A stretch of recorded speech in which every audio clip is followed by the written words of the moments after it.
येणारा पैलवान ऊर्जा येणारे म्हणजे संजय कुमार म्हणून दिल्लीचे होते. माहित आहे, मी बघितलं त्यांना. बघितलंय का? बघितलं वारली कुस्त्या व्हायच्या. हा, मग त्या हिंद केसरीच्या सामन्यामध्ये त्याने चॅलेंज केलं बाबा, इथल्या हिंद केसरीच्या सामन्यात मला कुणी बी हरवा पुण्यामध्ये, आणि मला इथं मी फास घेतो. संजय कुमार म्हणले होते. संजय कुमार म्हणले होते. म्हणजे त्या दिल्लीची मुलं होती, महाराष्ट्राची होती. बर. मी त्या हिंद केसरी गटात नव्हतो, लहान गटात होतो. मग त्यावेळेला मी सतीश मांडिया, मौला शेख, अप्पालाल शेख, बालारपी शेख नाही विचारलं, बाबा ही एवढं ओपन चॅलेंज करतात म्हणजे काय आत्मविश्वास किती. हा बरोबर. जय हिंद. माझं नाव हौलदार नारायण सनगर. आज आपण अशा व्यक्तीजवळ आलेलो आहे की याच्या अगोदर मी मुलाखत घेतलेली आहे आणि मी भरपूर पैलवानांच्या मुलाखती घेतोय. महाराष्ट्र केसरी बालारपी शेख यांचे छोटे बंधू अन्सार शेख, ज्यांच्या घराला कुस्तीचा वारसा पहिल्यापासून लाभलेला आहे, त्यांचे चुलते सुद्धा अफसर पैलवान, जे अफसर शेख पैलवान होते, ते अप्रतिमाचे पैलवान, जे तुमचे चंबा मुतनाळ वगैरे यांच्यावर कुस्त्या खेळलेले पैलवान, बिजली मल्ल संभाजी पवार यांच्यावर सुद्धा कुस्ती खेळलेले पैलवान, म्हणजे अफसर पैलवान, त्यांच्याच पिढीकडे आपण आलेलो आहे. ह्यांचं नाव आहे अन्सार शेख, जे बालारपी शेख यांचे लहान बंधू आहेत आणि महाराष्ट्र चॅम्पियन आहेत. यांच्याकडून थोडासा कुस्तीचा इतिहास आपण थोडा जाणून घ्यायचा आहे. साहेब नमस्कार. मला एक सांगा, तुम्हाला कुस्तीची ऊर्जा कुठून मिळाली साहेब? आम्ही क्लूज मध्ये लहान लहान असताना लिंगेश्वर मंदिर म्हणून आहे, बर, जागृत देवस्थान आहे, तिथे मंदिरातच तालीम आहे. बर. त्या तालमीमध्ये आम्ही लहान असताना तिथं चालू केलं. बरोबर. तुमचे वडील वगैरे पैलवान? वडील पैलवान, चुलते पैलवान, आमचे आजोबा पैलवान. बर बर. पिढी पूर्ण पैलवान. इमाम म्हणजे आमचे आजोबा, शफी पैलवान म्हणजे आमचे वडील, अफसर पैलवान म्हणजे चुलते, बर, बालारपी म्हणजे माझे भाऊ, अन्सार म्हणजे मी. ओके. 5 जण तुम्ही कुस्तीमध्ये होता, चांगल्या पद्धती पैलवान. हा, चांगल्या. मग गावात कुस्त्या खेळत गेला, मग तुम्ही मैदानात वगैरे कुस्त्याला जायचं का? गावात लहान लहान कुस्त्या व्हायच्या त्यावेळेला. मग तिकडला आमच्या पुळच्या आसपास गाव आहेत, पंढरपूर, सांगोला, मोहोळ. मग त्या ठिकाणी कुस्तीला गेल्यावर तिथं म्हणजे कुस्त्या लागायच्या आमच्या बाबा, 1000, 2000, 5000. मग 1-2 वर्ष चांगलीच आमच्या कुस्त्या, म्हणजे पुळूज मध्येच आम्ही चांगलं तयार झालो. पुळूज मध्ये चांगलं झाल्यावर बालारपीला खेळायसाठी पुळूज मध्ये म्हणजे मुलं नव्हती त्या पद्धतीची, म्हणजे वयानं मोठा जोड नव्हता. हा, त्यासाठी आम्ही आमच्या वडिलांनी ठरवलं की बाबा कोल्हापूरला ठेवतो तुला. मग त्यांना शाहपुरी तालमीत आपले मोहम्मद हनीफ वस्ताद पाशी ठेवलं. मग त्यावेळेला बालारपीचा स्वयंपाक करण्यासाठी मी गेलो. बर. शाहपुरीत. मग तिथं 2-3 वर्षांनी मी चांगला खेळायला लागलो. बर. मग दुसरी मुलं आम्ही स्वयंपाकासाठी ठेवली. बर. मग मी 82ला फर्स्ट बसलो. त्याने महाराष्ट्र चॅम्पियनला. हा, पुण्यापूर झाली कुस्ती तुमची 82ला. नारायण साळुंके, सातारचे चांगला पैलवान. हा, नारायण साळुंके 1 नंबर. आणि महाराष्ट्र चॅम्पियन झाला तुम्ही 82ला. म्हणजे आजपासून 44 वर्षापूर्वीची गोष्ट आहे, 43 वर्षापूर्वी. हा हा. बर. मग तिथून पुढचा प्रवास कसा तुमचा चालू झाला? तिथून पुढे आम्ही शाहपुरीत राहत होतो. त्यावेळेला माझं बी शिक्षण BA शाहू कॉलेजला झालं. बर. आपले ते खासदार साहेब आमच्या म्हणजे वर्गमित्र आमचे. कोण? मुन्ना साहेब. बर. म्हणजे आम्ही एकाच कॉलेजमध्ये शिक्षण पूर्ण झालं, शाहू कॉलेजमध्ये. तिथून ग्रॅज्युएट पूर्ण झालं. मग बालारपीचं थोडस तब्येत बिघडल्यामुळे इकडं आम्ही आलो. सगळीच आला तुम्ही? मी आलो. मग मी इथं थांबलो. त्यांना थोड्या दिवस तिथं राहिले ते. त्यांच्या कुस्त्या कर्नाटक मध्ये, म्हैसूर, बेंगलोर, बरोबर, हरिगिरी. बरोबर. मग अशा कुंडल, पलूस, बांबोर्डा या कुस्त्याला आम्ही तिथं. बरोबर. मी वारणेचा सोहेलची कुस्ती मी परवा बघितली होती. वारणेत मी होतो तिथं कुस्त्याला. वारण्याला बी आम्ही येत होतो मैदानात कुस्त्याला. बरोबर बरोबर. मला एक सांगा, तुमच्या घराला कुस्तीचा एवढा मोठा वारसा आहे. आता सोहेल त्या पद्धतीने कुस्ती खेळतोय, सोहेब पण तुमचा खेळतोय, मी बघतोय आता. तर येणाऱ्या काळात ती सुद्धा चांगली पैलवान होणार आहेत. मग तुम्ही आता बालारपी शेख यांना एवढं गव्हर्नमेंटचं मानधन मिळालं नाही म्हणा, काही गोष्टी झाल्या, म्हणजे त्यांना थोडस आता मानधन आहे, आणि त्यांच्या पश्चात त्यांची पत्नी म्हणा, तुम्ही म्हणा, सगळी त्या पोरांना घडवत आहे. मग तुम्ही एवढ्या अडचणी असताना सुद्धा पोरग्याला महाराष्ट्र केसरी करायची हे स्वप्न का बघताय? का तर आता महाराष्ट्र केसरी जर झाला तर नाव महाराष्ट्रामध्ये होत आहे. बरोबर. आणि म्हणजे आमची इच्छा आहे की बाबा मुलगा महाराष्ट्र केसरी हो ही तुमची इच्छा आहे. इच्छा बरोबर आहे. बरोबर. पण मला एकच कळत नाही, म्हणजे मला म्हणायचं काय माहितीये का, की गव्हर्नमेंटनं आतापर्यंत काही बघितलेलं नाही. मी हे बोलण्याचं कारण असं आहे, तरी सुद्धा तुम्ही म्हणताय महाराज केसरी व्हायला पाहिजे. होय. हे तुम्हाला म्हणजे पैलवानांचे लक्ष नाही, पैलवानांना जरी महाराज केसरी झाले तर योग्य ते मानधन मिळत नाही, तरी सुद्धा तुम्ही म्हणता व्हायला पाहिजे. म्हणजे ह्यातून तुमचं काय मत, तुम्हाला असं का वाटतं? तर शासनानं थोडस दुर्लक्ष केलं असं मला वाटतं. बरोबर की. का तर बाबा एवढ्या चांगल्या पैलवानला, एवढ्या चांगल्या मल्लाला घडवण्यासाठी किती खर्च आहे. 100% खर्च आहे. हा, किती खर्च आहे त्याला. आता दूध कसं झालंय, बदाम कसे झाले, तूप कसं झालंय, किती महागाई झालेली आहे. मग आता पैलवान सांभाळायचं म्हणल्यावर वाघ सांभाळल्याने पहिलाच काम आहे. बरोबर. मला एक सांगा, आम्हाला थोडस हाय महाडिक साहेबांचं थोडं योगदान वगैरे आहे आहे. बरोबर, चांगली गोष्ट आहे, कारण दिलेलं माणसाचं पक्क नाव काढणे गरजेचं पण आहे. आमच्या बालारपेला मला मुन्ना साहेबांचे म्हणजे खासदार साहेबांचे वडील माधुराव माडकाने बरंच सहकार्य केलं. क्या बात आहे, क्या बात आहे. मला एक सांगा, शाहूपुरी तालमीत ज्यावेळी तुम्ही मोहम्मद हनीफच्या तिथं अंडरमध्ये काम करत होता, त्यावेळी खाणं काय होतं तुमचं, खुराक काय होतं दिवसाचा? रोज मटण. बर. रोज मटण खायचं. किती आता मटण? तूप खायचं, सफरचंद, मोसंबी, लोणी हे खायचं. म्हणजे क्रमच होता आमचा सकाळी. सकाळी थंडा पिणे, नंतर बाबा मटणाची भाजी करणे, नंतर दूध पिणे, नंतर आराम करणे, 4 वाजता नंतर व्यायाम करणे, नंतर थंडा आहे, नंतर ज्यूस.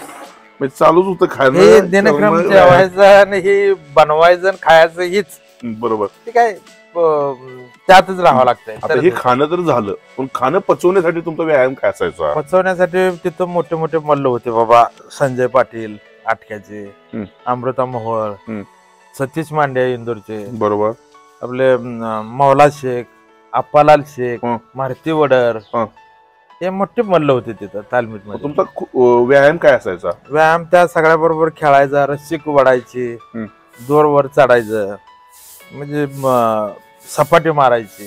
किती मारायचं? आम्ही त्यावेळेला व्यायाम करून एका दमात 500 सपाटी मारत होतो. एका दमात सपाटी.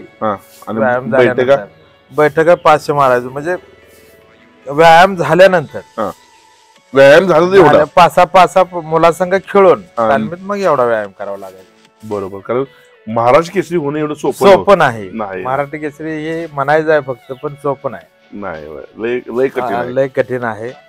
तरी त्यासाठी पैलवानला फारस कष्ट करावं लागतंय. बरोबर की. मला एक त्या पद्धतीचा आहार पाहिजे. कोल्हापूरची माती पैलवानकीसाठी कशी आहे व्यवसाय? का तर तिथं असे लोक म्हणतात बाबा कोल्हापूरचं पाणी बी प्यायलं तर माणसाला कलर येतोय. बरोबर. तब्येत येते, असं एक मन आहे. तर त्याप्रमाणेच तिथलं वातावरण वगैरे आहे. बरोबर. तिथले सगळे निसर्ग रम्यच आहे, सगळं म्हणजे नैसर्गिकच आहे. बरोबर. तिथले लोक कशा पद्धतीचे? लोक बी चांगले आहेत तिथले कोल्हापूरचे लोक, अगदी एकदम. तुमचे कोण मित्र वगैरे अशी 4 लोकांची नाव काय सांगू शकता का? बावड्याचे अमर पवार आहेत, तिथं कोपर्ड्याचे आहेत, परत कोल्हापूरचे आहेत. बरोबर. म्हणजे बरेचसेच आमचे मित्र वगैरे तिथं आहेत. बरोबर. मग तुम्ही जाणं येणं असतं तुमचं? असतंय महिन्यात 2 तुमच्या नावलेल्या पैलवानाबरोबर तुमच्या कोणाकोणाच्या कुस्त्या, कोणाकोणाबरोबर कुस्त्या झाल्या कोल्हापूरच्या? कारण आठवणीतल्या कुस्त्या. आठवणीतल्या म्हणजे नारायण साळुंके, दिलीप पवार, मठपती, रतन मठपतीला चित मारलं मी. काय सांगताय? अहो विचारा फोन करून. बाळू पडगम आणि रतन मठपती कुस्ती वारणेला झाली होती. लहान बाळू पडगम आमच्यापेक्षा. काय सांगताय? रतन मठपती मला वाटतं त्याला चित मारलं मी. क्या बात आहे, क्या बात आहे. फार मोठा पैलवान कर्नाटकचा. बरोबर बरोबर. आणि ते सातारचे विकास जाधव. विकास जाधव चांगली पैलवान. विकास जाधवाला मी मारलेला आहे. हिंदी केसरी विकास जाधव. ते सातारचे. काय सांगताय? चांगली पैलवानला माझ्या हरावं लागलं. बालारफी शेख यांच्या कुस्त्या कोणाकोणाबरोबर झाल्या तुमच्या आठवणीत? बालारफी शेखच्या म्हणजे महाराष्ट्रामध्ये का? महाराष्ट्रामध्ये सांगा, परत बाहेरच्या सांगा आठवणीतल्या कुस्त्या. संजय कुमार दिल्ली, त्याच्यावर झाली कुस्ती? त्यांच्याबरोबर कुस्ती झाली 2 वेळा झाली. बरं, काय काय झालं? परत चंद्रहार करविनकोप, हे मठपती बरोबर झाली त्यांची. माझी झाल्यानंतर त्यांची झाली. परत कर्नाटक मध्ये गुंडो कांगराळे, त्यांच्या बरोबर झाले. तिकडं करतार सिंग बरोबर झाले. काय सांगताय? दिल्लीच्या करतार सिंग दिल्लीच्या चांगला पैलवान हो. हिंद केसरीत होते. होय, हिंद केसरी करतात. बरेचसेच नामांकित पहलवान बरोबर कुस्त्या झाल्या त्यांच्या. बरोबर. मला सांगा, हे खाणं असल्यामुळे शरीरामध्ये ताकदीची वेगळीच ऊर्जा होती ना? होय होय होय. वेगळीच ऊर्जा. एकदम खाणं पिणं एकदम तंतुतंत असायचं. की तुमच्या आवडीचा पैलवान कोण, म्हणजे बाहेरचा पैलवान? तुम्ही कुस्तीला गेला, तुम्हाला ते आवडणारा पैलवान, त्याला बघितलं तुम्हाला ऊर्जा येणारा पैलवान? ऊर्जा येणारे म्हणजे संजय कुमार म्हणून दिल्लीचे होते. माहित आहे, मी बघितलं त्यांना. बघितलंय बघितलं. वारली कुस्त्या व्हायच्या. हा, मग त्या हिंद केसरीच्या सामन्यामध्ये त्याने चॅलेंज केलं, बाबा इथल्या हिंद केसरीच्या सामन्यात मला कुणी बी हरवा पुण्यामध्ये, आणि मला इथं मी फास घेतो. संजय कुमार म्हणले होते. संजय कुमार म्हणले होते. म्हणजे त्या दिल्लीची मुलं होती, महाराष्ट्राची होती. बर. मी त्या हिंद केसरी गटात नव्हतो, लहान गटात होतो. मग त्यावेळेला मी सतीश मांडिया, मौला शेख, अप्पालाल शेख, बालारपी शेख नाही विचारलं, बाबा ही एवढं ओपन चॅलेंज करतात म्हणजे काय आत्मविश्वास किती. हा, बरोबर की, बरोबर की. एवढी भारी पहलवान आहे तुम्ही बी, महाराष्ट्रातले नामांकित आहे. बरोबर की. तुम्हाला चॅलेंज असं करणारे म्हणजे त्याला किती आत्मविश्वास. बरोबर. त्याच्यामुळे थोडस वाटायचं यायला पहलवान म्हणजे आत्मविश्वास पाहिजे. बरोबर की. आत्मविश्वास पहलवान की नाही. मग संजय कुमार ते मारलं का सगळ्यांना? त्यावेळेला हिंद केसरीचे सामने कॅन्सल झाले. त्यांच्यावर कोर्टातनं दिल्लीमधून त्याने स्टे दिला तिथं आणून विमानाने हिंद केसरीच्या सामन्याला, आणि एक राऊंड झालेली कॅन्सल झाले. बरं. मी साक्षाला तिथं कॅन्सल झाले. मग त्याला संजय राऊंड एक राऊंड संजय कुमार मारला असणार, एक राऊंड. नाही, एक ह्या मुलांची झाली, त्याला खेळू दिलं नव्हतं त्यावेळेला. का? त्याच्यावर केस होती दिल्लीमध्ये. काय तर प्रॉब्लेम झाला काय? चंदग्राम बरोबर त्यांचं काय तर झालं. बरं. त्यांना ती परत त्याने स्टे घेऊन इथं सामने कॅन्सल झाले. बरोबर. तुम्हाला ऊर्जादायी असणारा पैलवान कोण हो तुमच्या जीवनातला, अजून तुमच्या आठवणीत असणारा? आमचे ऊर्जादायी म्हणजे मी आमच्या वडिलांना चुलत्यांना विचारायचो, बाबा तुम्ही आम्ही एवढं चांगलं खेळून बी आम्हाला म्हणते अफसर पैलवान आणि शेपी पैलवानसारखं तुम्ही नाही, तुम्ही काय करत होता? बर. त्यांनाच विचारलं मी, तर ते म्हणले, अरे आम्ही असं खेळत होतो म्हणले. तुम्हाला सुद्धा सगळं लोक म्हणतात, बाबा तुमचे चुलते वडील कुस्ती म्हणजे कुस्तीच गेलं का ती म्हणजे 100% कुस्ती करणार, एवढं तुझ्या पावर. क्या बात आहे, क्या बात. मी तुमच्या अफसर पैलवानचं नाव लय जणांच्या तोंडून ऐकलं मुलाखतीमध्ये. भरपूर लोक सांगतात अफसर म्हणजे एकदम नावाजलेला पैलवान म्हणायचे. आता पंढरपूर कुस्त्या झाल्या त्यांच्या. त्यांचं वय किती? आता त्यांचं 80 पर्यंत आहे. 85 म्हणजे 85 वर्ष असणारे अफसर पैलवान यांची मुलाखत सुद्धा येणाऱ्या काळात आपल्या युट्यूब चॅनलवर येणार आहे. मला एक सांगा, तुम्ही आता कुस्ती एवढी खेळला बरोबर, तुम्ही कुस्त्या बघायला गेल्यानंतर एक चांगला डाव मारलेला तुमच्या आठवणीतला एखादा कुस्ती आणि पैलवान कोण आहे का? मी लहान असताना मला बालारपी शेख यांच्या कुस्त्या 19 कुस्त्या पार्क स्टेडियम मध्ये झाल्या. बर.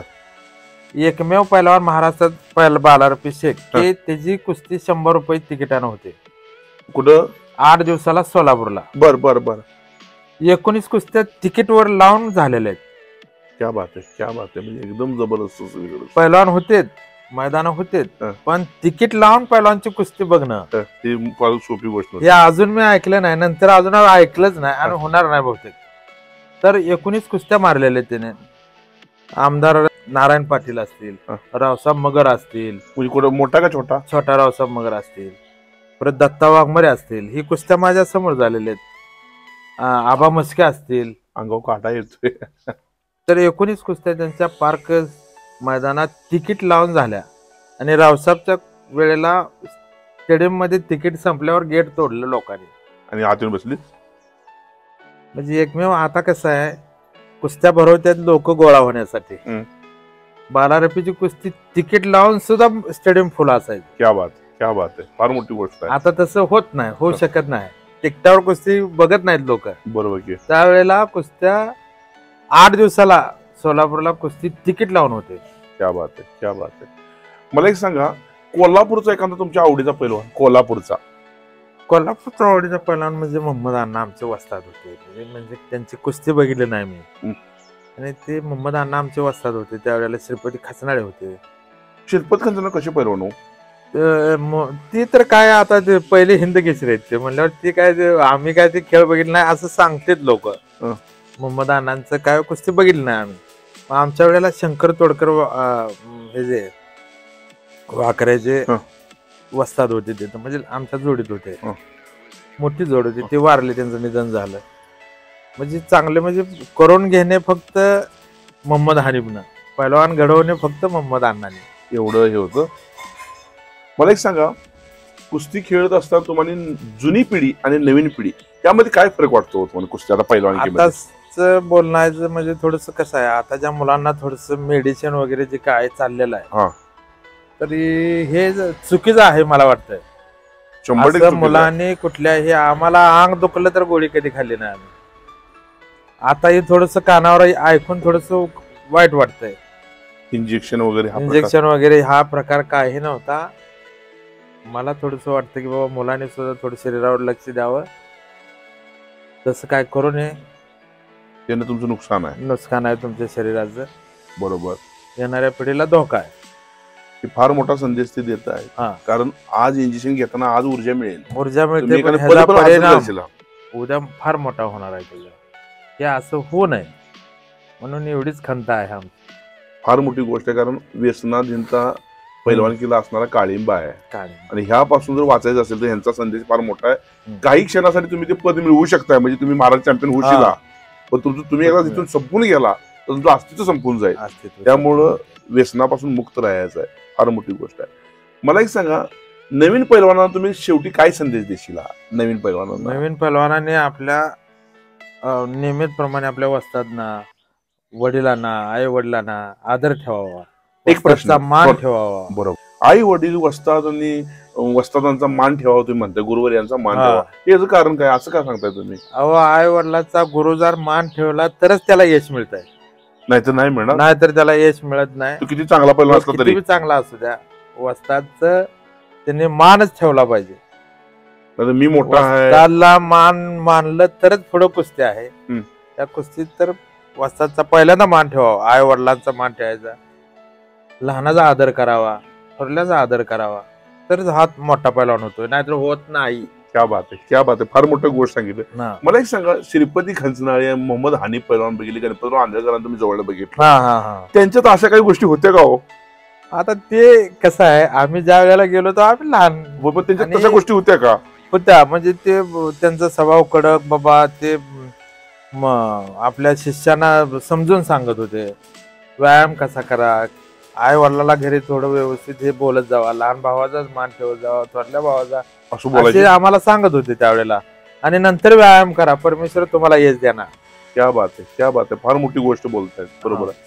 मी हा प्रश्न मुद्दाम विचारला सर तुमच्या मध्ये थांबवून. बरोबर. तर नवीन पिढीनं आता कशा पद्धतीने इथून पुढची वाटचाल त्यांनी करावी, नवीन पिढीने सांगा आता शेवटी. नवीन पिढीने बाबा हेच मी सांगतो, माझा संदेश आहे बाबा, आपल्या गुरुची चांगले मान ठेवून, व्यायाम करून, निरोगी राहून, कुठलं मेडिसिन न घेता करून त्यांनी नावलौकिक करावा, आणि अंतःकरणाने कष्ट करावा, तरच तो यश मिळू शकते. आणि समजा यश नाही आलं तरी सुद्धा काही नाही आलं तर कुठल्या तर गोष्टी का होईना परमेश्वर त्याला यश देणार, ती मनात राहू द्या आणि त्यांनी कष्ट करू द्या.